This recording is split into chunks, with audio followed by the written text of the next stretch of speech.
Hello नमस्कार, मैं हूं रंजन और एक बार फिर से आप सभी का स्वागत है इस चैनल न्यूज़ सक्सेस मंत्रा पर। दोस्तों, जैसे कि आपको बता दें कि सीटेट का जो है फिर से एग्ज़ाम मतलब इस साल जो है 2022 के अंदर आपको देखने को मिल सकता है। ठीक है, यानी कि जुलाई के महीने में एग्ज़ाम देखने को मिलेगा। ठीक है, तो इसके लिए सबसे पहले सीटेट का जो सिलेबस है क्या है उसको आपको जानना बहुत ज़रूरी है। तो आज जो है हम सीडीपी का इसका पूरा सिलेबस आपको बताने जाएंगे, जो कि 2021 के जो अभी एग्ज़ाम हुआ दिसंबर जनवरी। ठीक है, तो उसमें जो उसका क्या कैसा पैटर्न रहा है, किस तरह से सवाल पूछे गए। ठीक है, तो इन सभी चीज़ों के ऊपर चर्चा करेंगे और सीडीपी का जो खास सिलेबस है मैं आपको बिल्कुल बढ़िया से बताने वाला हूँ। ठीक है, तो इसमें आप देखेंगे समझेंगे क्या है सीडीपी का पूर्ण सिलेबस, उसको आप जानेंगे। ठीक है, और इसमें कौन से नए टॉपिक को जोड़ा गया है इस चीज़ को भी हम लोग सीखेंगे। तो जैसे कि आप देख रहे हैं कि सीटेट 2021 परीक्षा पैटर्न पेपर वन, यानी कि पेपर वन का ये पूरा सिलेबस होगा। इसमें जो आपको देखने को मिलेंगे, देखिए इसमें जो सवाल पूछे जाते हैं यहाँ पे आप देख सकते हैं कि इसमें क्रम संख्या दिया है, विषय दिया है, प्रश्नों की संख्या दिया है, अंक दिया है, कुल समय दिया है।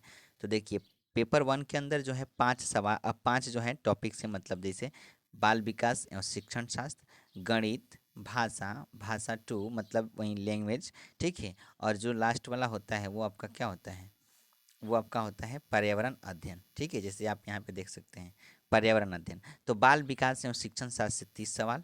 ठीक है, गणित से भी 30 रहेंगे, भाषा वन से भी 30 रहेंगे, भाषा टू से भी 30 रहेंगे, पर्यावरण अध्ययन से भी जो ईवीएस होता है उससे भी 30 रहेंगे। देखिए इसके लिए जो 30 नंबर का है तो 30 संख्या क्वेश्चंस रहेंगे, 30 नंबर आपको मिलेंगे सभी के लिए 30, यानी कि टोटल जो हम बात करें कि टोटल जो है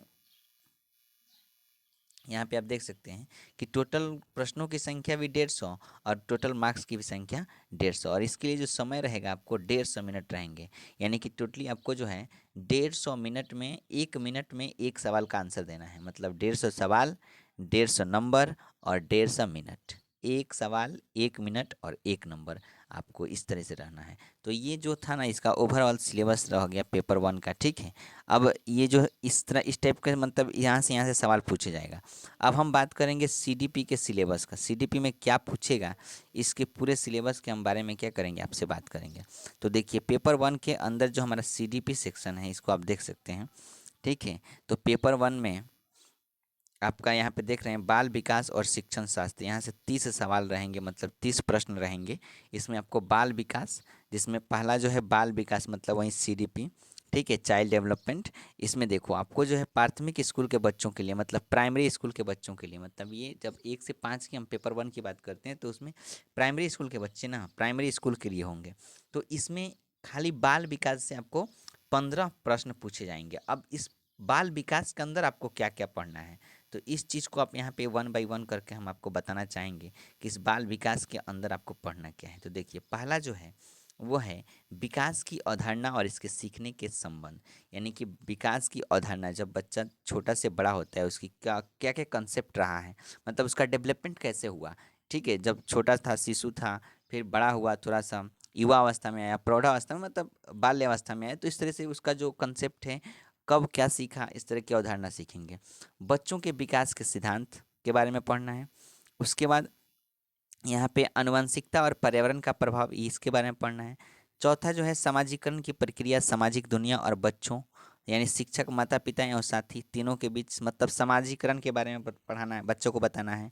ठीक है, आगे हैं इसमें देखिए जीन पियाजे कोहलबर्ग।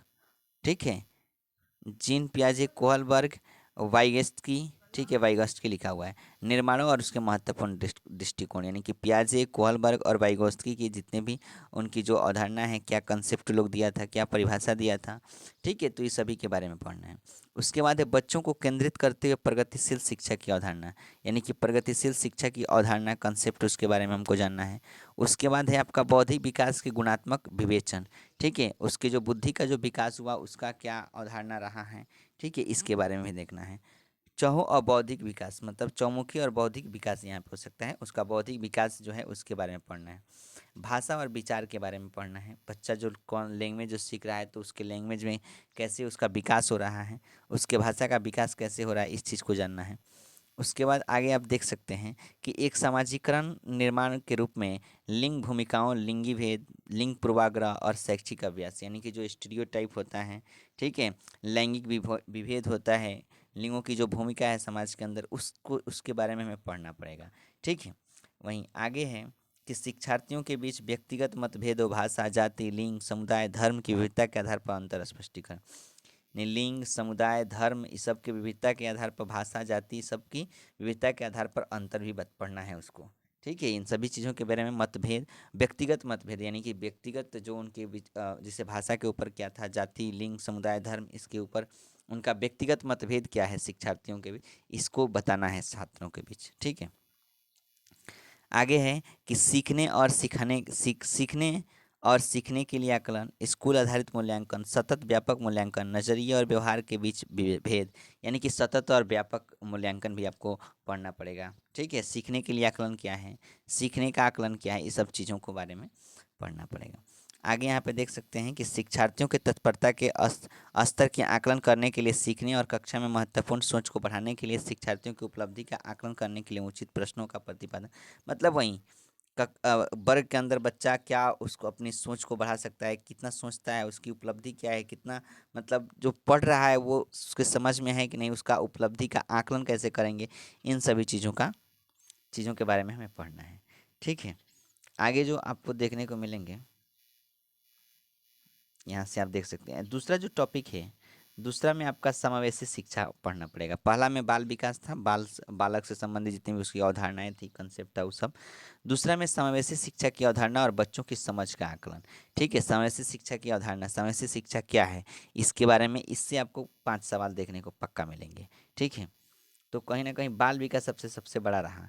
इसमें देखिए, विभिन्न पृष्ठभूमि से संबंध रखते शिक्षार्थी, सुविधाहीन और वंचित शिक्षार्थियों को पढ़ाना। ठीक है, कह रहा है कि सुविधाहीन और वंचित शिक्षार्थियों को पढ़ाना, जिसके पास कोई सुविधा नहीं है, जो वंचित है, उसको भी विद्यार्थियों को पढ़ाना। ठीक है, और इसको हम लोग समवेशी शिक्षा के अंदर पढ़ेंगे। इसके आगे है सीखने की कठिनाइयों और दुर्बलता आदि के साथ बच्चों की ज़रूरतों का संबोधन। ठीक है, बच्चा सीखने में कहाँ कठिनाई महसूस कर रहा है, कहाँ पे उसको कमजोरी है, उसकी ज़रूरत को समझना और उसके अनुसार उसको शिक्षा देना। आगे है कि बुद्धिमान, रचनात्मक, विशेष रूप से विकलांग शिक्षार्थियों का समाधान। इसमें समरसी में विशेष रूप से दिया है ना, विकलांग शिक्षार्थियों का संबोधन, जो विकलांग है, माने विशिष्ट बालक, ठीक है, सामान्य बालक, इस सब के बारे में हमें क्या करना पड़ेगा, पढ़ना पड़ेगा। ठीक है, इस तरह से समवेशी शिक्षा। अगला है शिक्षा और अध्यापन। शिक्षा और अध्यापन में क्या है देखिए जरा, शिक्षा और अध्यापन में कैसे बच्चे सोचते हैं और सीखते हैं, कैसे और क्यों वे स्कूल में सफलता प्राप्त करने में असफल होते हैं, तो शिक्षा और अध्यापन में ही पढ़ना है। जैसे बच्चे जो हैं कैसे किसी चीज़ को सीखते हैं, किसी चीज़ के बारे में कैसे सोचते हैं, स्कूल में उनको सफलता नहीं मिलती है, सफलता प्राप्त करने में असफल होते हैं, तो कहाँ पे कमियाँ रह जाती हैं, इसके बारे में आपको शिक्षा से अध्यापन में, इससे आपको 10 सवाल यहाँ पे देखने को, मतलब 10 प्रश्न देखने को मिलेगा। इस तरह से 15 आपको देखने को मिलेगा 10 सवाल। शिक्षण और सीखने की बुनियादी प्रक्रियाओं, सीखने के बच्चों की रणनीति, एक सामाजिक गतिविधि के रूप में शिक्षा का सामाजिक संदर्भ, यानी कि सामाजिक संदर्भ में शिक्षा का महत्व, इसके बारे में आपको बताना है, पढ़ना पड़ेगा उसके बारे में। आगे है समस्या का हल निकलने वाले और एक वैज्ञानिक अन्वेषक के रूप में बच्चे, यानी कि बच्चा को एक जैसे वैज्ञानिक अन्वेषक के रूप में, ठीक है, यानी कि किसी भी समस्या को हल करने में बच्चा कहाँ तक एक्टिव है, कहाँ तक बच्चा जो है समस्या का हल करने में एक्टिव है, मतलब कर सकता है, वो एक छोटा सा नन्हे वैज्ञानिक कहते हैं ना, तो एक वैज्ञानिक अन्वेषक के रूप में आपको बच्चों को क्या करना है, देखना है, इसको भी पढ़ना पड़ेगा। अगला है कि बच्चों के सीखने की वैकल्पिक धारणाएं, सीखने की प्रक्रिया में बच्चों की त्रुटियों को महत्वपूर्ण कदम के रूप में समझना। बच्चा अगर कहीं त्रुटि कर रहा है तो उसको महत्वपूर्ण समझिए, उसको बताइए, समझाइए, इसके बीच जो धारणाएं हैं उसको सीखना। अनुभूति और भावना करना है, प्रेरणा और सीख, मोटिवेशन, मोटिवेशन ज़रूरी है, तो ये आपको पढ़ना पड़ेगा। ठीक है, उसके बाद है सीखने के लिए योगदान के कारक, व्यक्तिगत और पर्यावरण, यानी कि जो व्यक्तिगत बच्चा और पर्यावरण से जो बच्चा सीखता है, ठीक है, उस चीज़ के बारे में है। ठीक, तो इस तरीके से ये 3 चीज़ें आपको, टॉपिक आपको ध्यान में रखना है। एक तो आपका शिक्षा और अध्यापन हो गया, ठीक है, उसके बाद समावेशी शिक्षा की अवधारणा, ठीक, और इससे जो है बाल विकास और शिक्षण शास्त्र। ठीक है, इससे बाल विकास के अंदर जो आपको बताए हैं, तो ये आपका पूरा का पूरा क्या रहा, सिलेबस रहा। यहाँ से आप देख सकते हैं। इस तरीके से आपको क्या करना पड़ेगा, तैयारी करना पड़ेगा। तो एकदम आसान है, आप 30 में 30 ला सकते हैं, कोई दिक्कत नहीं है। ठीक है, 30 आउट ऑफ 30 कर सकते हैं। चलिए, तो इस वीडियो में इतना ही, फिर मिलते हैं हम लोग नेक्स्ट वीडियो में। तब तक के लिए अपना ख्याल रखिए। जय हिंद, जय भारत, थैंक यू।